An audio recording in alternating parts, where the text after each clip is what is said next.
There should be an agreement between the partners के बीच में अल्टीमेटली क्या होना चाहिए, एक एग्रीमेंट होना चाहिए। एग्रीमेंट के अंदर क्या होता है, ऑफर और एक्सेप्टेंस होता है as per Indian contract act 1872।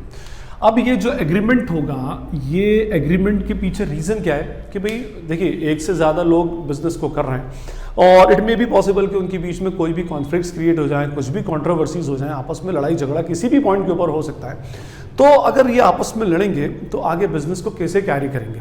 तो इस प्रॉब्लम से बचने के लिए पहले ही एक एग्रीमेंट कर लिया जाता है ना। अब एग्रीमेंट के अंदर सारे वो पॉइंट्स जिन पर इन फ्यूचर कोई कंट्रोवर्सी क्रिएट हो सकती है, वो सारे पॉइंट्स को हम क्या करते हैं, डिस्क्लोज कर देते हैं। अब दिस एग्रीमेंट में बी ओरल, या तो उसको ओरल रखा जाए या फिर वो एग्रीमेंट क्या हो सकता है, रिटन हो सकता है।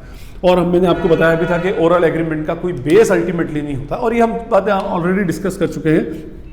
तो it is better to write the all those terms and conditions on the paper, और उसको रिटर्न के अंदर लिख लिया जाए तो बेटर है। और जब उसको रिटर्न में लिख लिया जाता है तो that document is called what, partnership deed. ये एक टाइप का पार्टनरशिप फर्म का आर्टिकल ऑफ एसोसिएशन होता है, ठीक है, पार्टनरशिप फर्म का आर्टिकल ऑफ एसोसिएशन, ठीक, फाइन, ऐसा हम उसको बोल सकते हैं।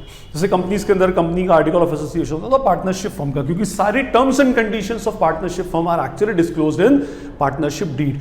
अब अगर कोई controversy by the way by chance between the partners कुछ क्रिएट होती है या कहीं और भी क्रिएट होती है, तो first court will ask for the partnership deed, और पार्टनरशिप डीड मंगवाकर जो कंडीशंस और जो बातें पार्टनरशिप डीड में मेंशन है, अकॉर्डिंगली फर्म क्या जो कोर्ट होगी वो उसके अकॉर्डिंगली डिसीजन देगी।